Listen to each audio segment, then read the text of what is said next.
ఉన్న బంగారాన్ని విడిపించి ఆ రోజు ఆన్లైన్ రేటుకే మేము కొంటాం. Sharma gold company. నమస్కారం, వెల్కమ్ టు సుమన్ టీవీ. నేను గీతాంజలి.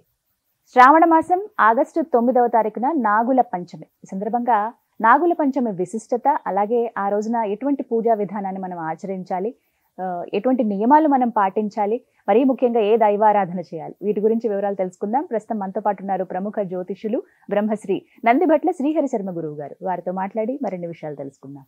గురుగారు నమస్కారం అండి. వాగర్థావివ సంపృక్తౌ వాగర్థ ప్రతిపత్తయే జగతః పితరౌ వందే పార్వతీ పరమేశ్వరౌ. సదాశివసమారంభాం శంకరాచార్య మధ్యమాం అస్మదాచార్య పర్యంతం వందే గురుపరంపరాం. ఆదిత్యాయ చ సోమాయ మంగళాయ బుధాయ చ గురుశుక్ర శనిభ్యశ్చ రాహవే కేతవే నమః.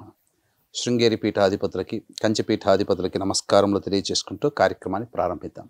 గురుగారు, ఆగస్టు 9వ తారీఖున పంచమి, నాగుల పంచమిగా అందరం జరుపుకుంటాం. ప్రత్యేకించి అంటే ప్రాంతాన్ని బట్టి నాగుల చవితి అంటే మనం కార్తీక మాసంలో చేస్తాము, ఇప్పుడేమో నాగుల పంచమి అని అంటారు.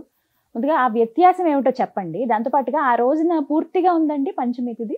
ఆ రోజున రాత్రి 3:15 వరకు, మధ్యరాత్రి వరకు కూడా పంచమి తిథి ఉందమ్మా. పూర్తిగా ఉన్నట్టు. హస్త నక్షత్రం ఆ రోజున చక్కగా ఈ పంచమి తిథి అనేటువంటిది మనము నాగుల పంచమిగా శ్రావణ మాసంలో చేసుకుంటే కార్తీక మాసం చవితి రోజున నాగుల చవితితో అంతం చేస్తాం.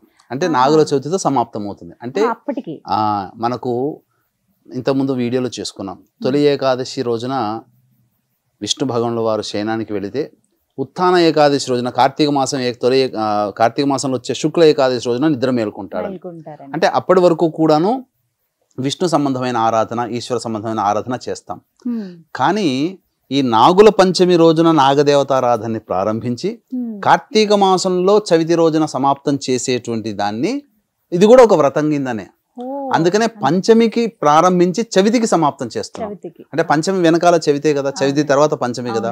అందుకని కార్తీక మాసంలో వచ్చే చవితిని నాగుల చవితిని, శ్రావణ మాసంలో వచ్చే పంచమిని నాగుల పంచమిని, ఈ పంచమి నుంచి కార్తీక మాసం వచ్చే చవితి వరకు కూడా ఈ యొక్క నాగదేవత ఆరాధన ఒకప్పుడు ఉండేది.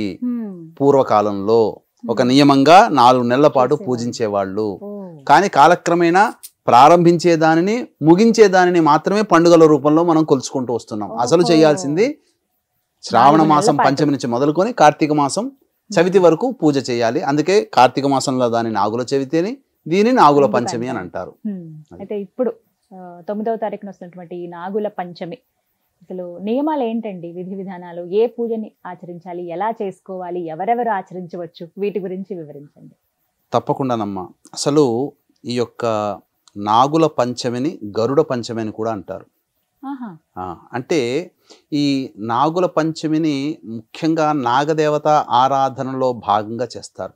అంటే ఎవరి జాతకంలోనైతే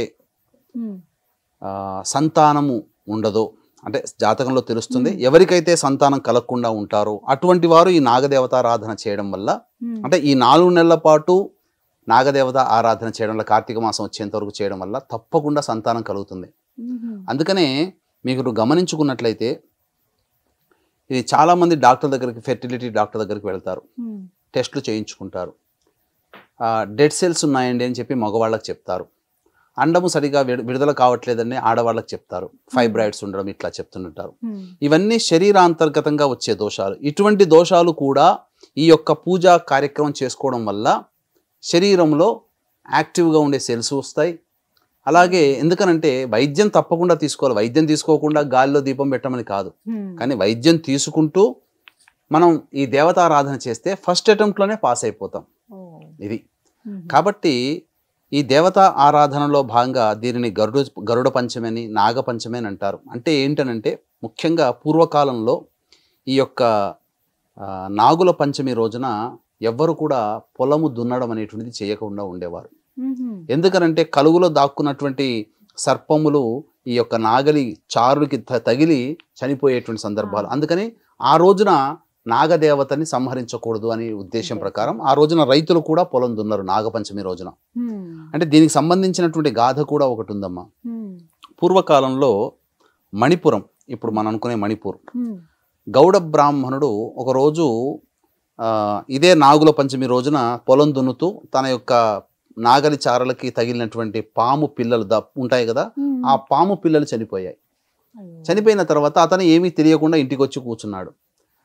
తల్లి పాము వచ్చి నా పాములను పిల్లల్ని చంపారు ఎవరు అని చెప్పని వెతుక్కుంటూ ఆ ఊర్లంతా వెతికితే ఆ బ్రాహ్మడి యొక్క ఇంట్లో ఉన్నటువంటి నాగలి చారుకి తగిలినటువంటి రక్తం మరకలను చూసి ఈ బ్రాహ్మడే చంపాడు అని ఉక్రోషంతో ఆ కుటుంబాన్ని అంతా నాశనం చేస్తాననే శపథం పట్టుకొని ఆ యొక్క కుటుంబాలందరినీ కూడాను చంపింది. అయితే అతనికి ఒక కూతురు ఆ బ్రాహ్మడికి, ఆ కూతుర్ని పొరుగురికి ఇచ్చాడు.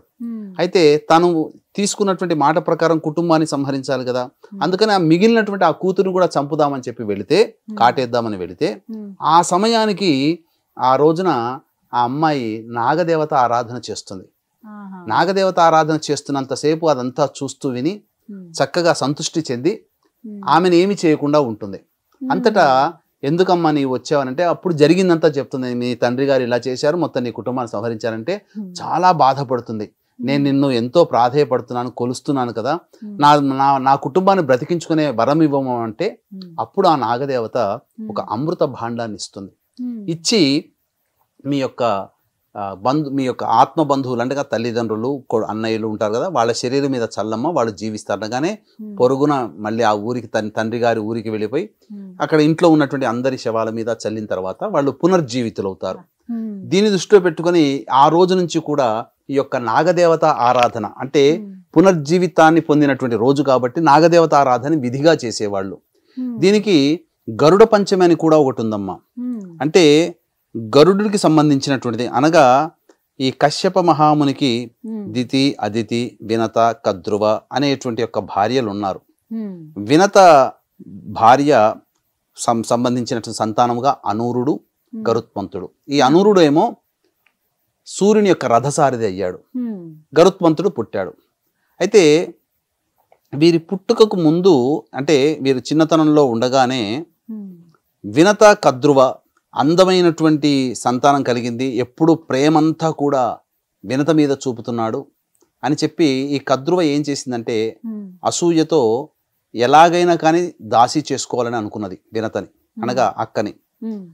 అప్పుడు ఈ క్షీరసాగర మథనంలో ఉచ్చైశ్రవం అనేది బయటపడింది. అంటే లక్ష్మీ అమ్మవారితో పాటుగా చంద్రుడు, ఇవన్నీ ఉచ్చైశ్రవం కూడా అంటే అమృతంతో సహా ఉచ్చైశ్రవం కూడా పండింది. అంటే బయటపడినప్పుడు అంటే ఉచ్చైశ్రవం అంటే అది స్వర్గలోకంలో స్వేచ్ఛగా విహరించేటువంటి గుర్రం. అంటే దానికి రెక్కల గుర్రము ఉంటుంది కదా, ఆ రెక్కల గుర్రము తెల్లగా ఉంటుంది. అయితే ఈమెను ఎలా అయినా కానీ ఓడించాలి అని చెప్పి అంటే ఒక సుందరమైనటువంటి రోజున ఆ ఉద్యానవనంలో ఇద్దరు అక్క చెల్లెలు తిరుగుతూ ఉంటే ఉచ్చైశ్వరం కనబడుతుంది, ఆకాశంలో దూరంగా కనబడుతుంది. అప్పుడు ఈ వినత ఏముంటుందంటే, చూసావా ఉచ్చైశ్వరం ఎంత అందంగా ఉందో అని అంటే, ఏముందే ఏమందం, ఆ యొక్క తోక అంతా నల్లగా ఉంది కదా అని అంటుంది. లేదు లేదు, తోక అంతా మొత్తం అంతా తెల్లగా ఉంది, మొత్తం శరీరం అంతా తెల్లగా ఉందంటే నా కంటికి నల్లగా కనబడుతుంది, కావాలంటే రేపొచ్చి మళ్ళీ చూద్దాం నలుపు కనబడుతుంది, ఒకవేళ నలుపు అయ్యితే నువ్వు నాకు దాసి కావాలి, తెల్లగా ఉందనంటే నేను నీకు దాసిని అవుతానని చెప్పి కద్రో చెప్తుంది. ఈ కద్రో సంతానం ఎవరంటే నాగజాతి. ఈ నాగజాతి దగ్గరికి వెళ్ళిపోయి, నేను తల్లిగా నేను మిమ్మల్ని అడుగుతున్నాను, మీరందరూ కూడా ఆ తోకని పట్టుకొని వేలాడండి, అప్పుడు నల్లగా కనబడుతుంది, నేను గెలుస్తాను అంటే ఎవ్వరు కూడా నాగజాతి వాడు ఈ అధర్మం అమ్మ, నువ్వు చేసేది అధర్మము కాబట్టి నేను మీకు సహకరించమమ్మా అని చెప్పి నాగజాతి చెప్తుంది. ఒక తక్షకుడు తప్ప. పక్కకు వచ్చిన తక్షకుడు ఉంటాడు కదా, ఈ అందరినీ కూడా భవిష్యత్తులో జనమేజయుడు చేసే సర్పయాగంలో మీరందరూ హతమవుగాక అని చెప్పి శాపం ఇచ్చేస్తుంది. తర్వాత తక్షకుడు బయటకు వస్తాడు కదా, ఆ తక్షకుడు అమ్మ నేను వచ్చిన మాట నేను నెరవేరుస్తానమ్మా అని చెప్పి ఉచ్చైశ్రవం తోకకి మొత్తం చుట్టుకుంటాడు. నిజంగానే తెల్ల మరుసటి రోజు వచ్చి చూస్తే నల్లగా కనబడుతుంది. ఇక నేను ఓడిపోయానని చెప్పి వినత దాస్యం. అయితే ఇది చిన్నతనంలో జరిగినటువంటి సంఘటన గరుత్మంతుడికి, అనూరుడికి. వాడు పెరిగి పెద్ద అయిన తర్వాత ఈ అమ్మాయి మా అమ్మకి కలిగిన దాస్యం నుంచి విముక్తి చేయాలని చెప్పి అప్పుడు కద్రుని అడిగితే, అప్పుడు కద్రువ ఏం చేస్తుందనంటే తన సంతానము పూర్తిగా అమరులు ఇవ్వాలి, నా కడుపున పుట్టిన సంతానం అని చెప్పి గరుత్మంతుడికి ఏం చెప్తుందంటే, ఇంద్రలోకంలో ఉన్నటువంటి అమృత భాండాగారాన్ని తీసుకొనిరా మాకు ఇచ్చేసేసి మీ అమ్మని దాస్యం నుంచి విముక్తి చేస్తాను అని అంటాడు. అలాగానే ఆ యొక్క ఇంద్రుడితో యుద్ధం చేస్తాడు. యుద్ధం చేసి అమృత భాండాన్ని తెచ్చుకొస్తాడు. తీసుకొచ్చి దర్భల మీద పెడతాడు. పెట్టిన తర్వాత తల్లికి దాస్య విముక్తి అవుతుంది. ఆ దాస్య విముక్తి చేసినటువంటి రోజున ఈ నాగుల పంచమి అయింది. అందుకనే దీనికి గరుడ పంచమి అని అంటారు. అయితే ఇంద్ర భగవానుడు ఏం చేశాడంటే ఇవ్వడం వరకు అతను ఇచ్చాడు, కానీ దాన్ని అనుభవించే కర్తవ్యము కద్రువకి ఇవ్వలేదు. ఎందుకనంటే నాగజాతికి అందిస్తుంది. నాగజాతి అందిస్తే పాములన్నీ అమరులైపోతాయి. ఈ భూలోకంలో ప్రతి మానవుడిని కాటేస్తుంది విచక్షణారహితంగా అని చెప్పి ఇలా పెట్టిన దర్భల మీద పెట్టగానే తీసుకెళ్లిపోతాడు మళ్ళీ ఇంద్రుడు. అయితే 1-2 చుక్కలు పడతాయేమో. ఆ కద్రువ ఏం చేస్తుంది, మీరందరూ వెళ్ళి అమృత భాండాన్ని తీసుకోండి అని చెప్పగానే అందరూ వస్తారు. వచ్చి ఆ దర్భల మీద ఏమి లేనిది చూసేసి కనీసం ఆ దర్భల మీద ఉన్నటువంటి చుక్కలనైనా తీసుకుందామని నాకుదామని నాలికను చాపుతాయి నాగుపాములు. ఆ చాపడంతో దర్భ చాలా చాలా ఎలా ఉంటుందంటే చాలా షార్ప్గా ఉంటాయి అన్నమాట దర్భ అగ్రాలు. అవి నాలికకు తాకగానే అవి తగిలిపోయి ఆ నాలికలు 2గా చీలిపోతాయి వాటికి. అందుకని ఇప్పటికీ కూడా పాము తెరవగానే చూస్తే 2గా ఉంటాయి, ఇలా తెరవగానే ఇలా ఉంటాయి, విడిగా ఉంటాయి. అప్పటి నుంచి ఆ విధంగా వచ్చాయి అన్నమాట. సో ఇది గరుడ పంచమిగా ఉన్నటువంటిది. అంటే ఈ గోదావరి నదికి 7 ఉపనదులు, అందులో వైనతేయ అనేటువంటిది ఉపనది కూడా ఉంది. వైనతేయుడు అన్న ఎవరు, గరుత్మంతుడే. కాబట్టి ఈ మనకు ఆంధ్ర ప్రాంతంలో ఈ వైనతేయ నది దగ్గరనే గరుడేశ్వరం అనే దేవాలయం ఉంది. అక్కడ గరుత్మంతుడు ప్రతిష్ఠించినటువంటి శివలింగం ఉంది, గరుడేశ్వరుడు.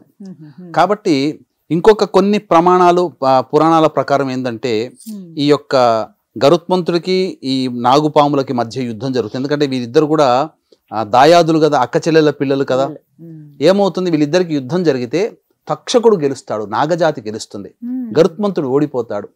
అప్పుడు ఓడిపోయినప్పుడు ఈ తక్షకుడు ఏమని అంటాడంటే, మేము విజయానికి గుర్తుగా మా యొక్క మాలని అనగా మా యొక్క చిహ్నాన్ని నీ యొక్క మెడలో వేసుకో అని అంటారు. అందుకనే పాములని మెడలో వేసుకున్నటువంటి విధంగా కొన్ని దేవాలయాల్లో గరుత్మంతుడు కనిపిస్తాడు. ఇది కూడా ప్రమాణంగా ఉంది. కాబట్టి ముఖ్యంగా ఎటువంటి వాళ్ళు ఈ యొక్క వ్రత ఆరాధన చేయాలి అంటే, ఎవరి జాతకంలోనైతే స్త్రీ జాతకంలో ముఖ్యంగా అష్టమ స్థానము గర్భస్థానము, అందరికీ ఆయుస్థానము, కానీ అష్టమ స్థానం గర్భస్థానం. ఈ గర్భస్థానంలో రాహు ఉన్నా, కేతు ఉన్నా, కుజుడున్నా, అలాగే శని ఉన్నా, శని కుజులు కలిసి ఉన్నా, ఎవరి జాతకంలో సంతాన స్థానంలో శని కుజులు ఉంటారో, రాహు ఉంటాడో, కేతు ఉంటాడో, అలాగే శని కూడా ఉంటాడో, వీళ్ళందరికీ సర్పశాపం, కాలసర్పదోషంలో జన్మించిన వాళ్ళు, ఇటువంటి వాళ్ళందరూ కూడా ఈ యొక్క నాగుల పంచమి తిథి రోజున మొదలుకొని ఈ సంబంధించినటువంటి కార్తీక మాసంలో వచ్చే నాగుల చవితి వరకు నాగదేవత ఆరాధన చేస్తారో వాళ్ళకి చాలా శుభాలు కలుగుతాయి. వాళ్ళ జాతకంలో ఉన్న దోషాలు తొలగి సంతానవంతులు అవుతారు. అయితే మహిళలందరూ కూడానమ్మా ఈ రోజున ఏం చేస్తారంటే, పాము పుట్టల దగ్గరికి వెళ్ళిపోయి పాలు తెగ పోసేస్తుంటారు. కానీ చాలా తప్పమ్మా. పాలు తాగితే అజీర్తి, పాములకి వాంతి చేసుకుంటాయి. మనం ఏ ఉద్దేశంతో పోస్తున్నాము, దేవత సర్పం అనే భావనతో వారికి మనం ఆకలి తీర్చాలనే భావం చూస్తున్నాం. కానీ మనం ఏం చేస్తున్నామంటే, వారి ప్రాణానికి మనం ఏదన్నా ఫుడ్ మనం తీసుకున్నాం అనుకోండి, ఫుడ్ ఇన్ఫెక్షన్ అయితే ఆ 2 రోజులు మనం ఎంత బాధపడతాం, నరకం కదా అది. మరి ఆ నరక భావనని మనం పాములకి కలగచేస్తున్నాం. మనమేమో భక్తి భావంతో వెళ్ళి చేస్తున్నాం. కానీ అక్కడ ఏంటంటే నిజమైనటువంటి ఆవు పాలు, ఇప్పుడు అన్ని జెర్సీ పాలు, అసలైనటువంటి నాటు ఆవు పాలని మీకు భక్తి ఉంది, శ్రద్ధ ఉంది, ఆ పుట్టలో 2 చెంచాలు పోయండి. ఆ రోజున చేయమన్నది ఆవు పాలతో రావి చెట్టు కింద ప్రతిష్ఠితమైనటువంటి నాగదేవత విగ్రహానికి అభిషేకం జరపమన్నది. పుట్టలో పాలు పోయి చాలా మంది ఇంకా కోడిగుడ్లు పెడతారు, ఇంకా కిలోల కొద్ది పసుపు కుంకుమలు తీసుకెళ్తారు, పసుపు కుంకుమలు జల్లేస్తారు. దీని తర్వాత ఈ పసుపు కుంకుమలు జల్లితే కూడా వాటికి ఎలర్జీ, చర్మ సంబంధంగా మనకెలా అయితే ఇబ్బందులు వస్తాయో రోగాలు, పాములకి ఆ పసుపు పడదు. కాకపోతే ఆ పాము పుట్టకి కొద్దిగా బొట్టు పెట్టండి, పసుపు కుంకుమ చల్లండి, అంతే తప్ప మొత్తము జల్లేసుకుంటూ రాకూడదు. అందుకనే ఈ నాగుల పంచమి రోజున ఇంట్లో ఆడవాళ్ళందరూ కూడా విధిగా శుచిగా స్నానం ఆచరించుకొని నియమాన్ని పాటిస్తూ ఇంటికి పసుపు అన్ని గడపకి అద్ది, ఆ గడపకి ఇరువైపులా కూడా పాముతో చేసినటువంటి చిత్రములు లిఖిస్తారు. అలాగే అక్కడ దేవాలయంలో పాము పూజ జరిపించుకొని, అనగా నాగదేవత పూజ జరిపించుకొని అభిషేకం జరిపించి ఇంటికి రాగానే ఒక ఇత్తడి పాత్రలో కానీ లేదా ప్రమిదలో కానీ ఆవు పాలు ఆ గడప ముందర పెడతారు. వీక్షించేటువంటి ప్రేక్షకులు రాగి పాత్రలో పాలు పెట్టకూడదు. శాస్త్రం ప్రకారం ఏంటంటేనమ్మా, చాలా మంది తెలియక ఈశ్వరునికి రాగి చెంబులో తీసుకుని అభిషేకం చేస్తారు. ఎప్పుడైతే రాగి చెంబులో గనక పాలు పడ్డాయో, పాలు తగాయో, అది సురాపానంతో సమానం. మధువుతో సమానం, అంటే అందరూ అనుకునే మందు. అందుకని ఆ మందుతో మనం అభిషేకం చేస్తున్నట్టు లెక్క. చాలా మంది తెలిసి తెలియక ఏం చేస్తారంటే, ఈ శాస్త్రంలో ఉంది, రాగి చెంబులో పాలు తీసుకొని చేస్తారు. అది మీరు సారాయితో అభిషేకం చేస్తున్నట్టు భావన దైవ శాస్త్రం ప్రకారం. కాబట్టి ఎప్పుడు కూడా అటువంటి పని చేయకండి. చక్కగా ఈ యొక్క సంబంధించినటువంటి విధానముగా ఆచరించండి, అభిషేకం చేసుకోండి, విగ్రహానికి అభిషేకం చేయండి. అంతేకాని పాము పుట్టలు, సినిమాల్లో చూపించినట్టుగా గుడ్లు అవి పెట్టకూడదు. అవి ఏంటంటే సినిమాటిక్గా అర్థం కావడం కోసం గుడ్లు పెడతారు, పాము దగ్గర పుట్టలో పాలు పోస్తారు. ఏ పాము కూడా పాలు తాగదమ్మా. అది కొన్ని సందర్భాలు దేవతా సర్పములు మాత్రమే పాలు తాగుతాయి. ఆ దేవతా సర్పం మన దగ్గర ఎందుకు ఉంటుంది? ఎక్కడో అడవుల్లో ఉంటాయి, సంచరిస్తుంటాయి, మానవులకి కనిపించవు దేవతా సర్పాలు. మామూలుగా ఉండేటువంటి సామాన్యమైనటువంటి సర్పములు. కాబట్టి ఈ విధంగా గనక నాగదేవత ఆరాధన ఎవరైతే చేస్తారో సంతానం కలగని వాళ్ళకందరికీ సంతానం కలుగుతుంది. నాగ శబ్దం అందుకనే చాలా మందికి పిల్లల్లో నాగలక్ష్మి, నాగ ప్రసన్న, అలాగే నాగరాణి, నాగేంద్ర, నాగరాజు ఇలా పేర్లు పెడతారు. కొంతమంది సుబ్బలక్ష్మి, సుబ్బాయమ్మ, సుబ్బారాయుడు, సుబ్బయ్య, సుబ్బారావు, ఇలా సుబ్బ అనే శబ్దం కూడా మీకు గమనించుకుంటే మోపిదేవి క్షేత్రంలో ఉండే స్వామి వారి పేరు సుబ్బారాయుడు. అందుకనే అక్కడికి వెళ్ళి ప్రదక్షిణ చేయడం వల్ల, పూజ చేయడం వల్ల పుట్టిన సంతానం కాబట్టి సుబ్బలక్ష్మి అనో, సుబ్బారావు అనో, సుబ్బారాయుడు అనో పేరు పెట్టుకుంటారు. ఇవన్నీ కూడా ఎందుకు ఈ విధంగానంటే, ఇప్పటికీ కూడా మనకు సైన్స్గా అంతు చిక్కనటువంటిది ఏంటంటే, ఈ యొక్క దేవతారాధన చేసినందువల్ల తప్పకుండా సంతానం కలుగుతుంది, మంచి సంతానం కలుగుతుంది. అంటే ఈ యొక్క సర్పములు ఏంటంటే అతి దీర్ఘకాలంగా జీవిస్తాయి, వాటికి ఓర్పు ఎక్కువగా ఉంటుంది, సహనం ఎక్కువగా ఉంటుంది, అలాగే ఏదైనా సాధించాలనే తపన ఉంటుంది. ఆ దేవతారాధన చేయడం వల్ల ఎక్కువ ఆయుష్ కలిగినటువంటి సంతానము, ఓర్పు కలిగినటువంటి సంతానం కలుగుతుంది. అంతేకాకుండా పురుషుడి యొక్క కణాలు గనక మనం టెలిస్కోప్లో చూస్తే ఎలా కనబడతాయి? పాము గనక తిరిగినట్టుగానే చలిస్తుంటాయి. పాము ఎలా అయితే ఇలా ఇలా తిరుగుతుందో కణములు కూడా ఇలా ఇలా ఇలా తిరుగుతుంటాయి. అంటే మానవ పుట్టుకకి నాగజాతికి సంబంధం ఉంది. ఈ నాగజాతి వల్ల సంతానం కన్నా మహిళలు కూడా ఉన్నారు. నాగజాతి వల్ల అది కర్ణాటకలో కొన్ని ఉదంతాలు మనకు తెలుసు. కాబట్టి పూర్వకాలం నుంచి కూడాను నాగజాతితో మానవ సంబంధం అనేటువంటిది ఉంది. కాబట్టి అవినాభావ సంబంధం నాగజాతికి మానవ పుట్టుకకి కూడా ఉంది. కాబట్టి అందరూ కూడా వివాహమైనటువంటి మహిళలు తప్పకుండా నాగదేవత ఆరాధన చేయడం వల్ల తప్పకుండా సంతానం కలుగుతుంది. అలాగే ఇంతటి పవిత్రమైనటువంటి మాసము కాబట్టి ఆగస్టు 31వ తారీఖు రోజున శని త్రయోదశి వచ్చింది. అందున పుష్యమి నక్షత్రంతో కలిసినటువంటి శని త్రయోదశి కాబట్టి వృషభ, మిథున, కర్కాటక, సింహ, తుల, వృశ్చిక, మకర, కుంభమీన రాశిలో జన్మించిన వారికి శని దోష పరిహారార్థమై మా పీఠం ఆధ్వర్యంలో శనీశ్వర హోమాలు, అఘోర పాశుపత మంత్ర హోమం, సుదర్శన హోమం, లక్ష్మీ హోమము, అలాగే రుద్ర హోమం లాంటివి జరిపించడం జరుగుతుంది. కేవలం 1500 రూపాయల రుసుముకి. అలాగే ఒక్కొక్క క్షేత్రంలో ఒక్కొక్క నెలలో ఒక్కొక్క క్షేత్రంలో సంవత్సరం పాటు మీ కుటుంబ సభ్యుల గోత్రనామాలతో కూడా జరిపించడం జరుగుతుంది. అవకాశం ఉన్న వాళ్ళు కార్యక్రమ తదనంతరం కాంటాక్ట్ చేసి పూర్తి వివరాలు తెలుసుకోవచ్చు. చాలా చక్కగా వివరించారు గురుగారు, ధన్యవాదాలండి. సర్వం శ్రీ ఉమామహేశ్వర పరబ్రహ్మార్పణమస్తు.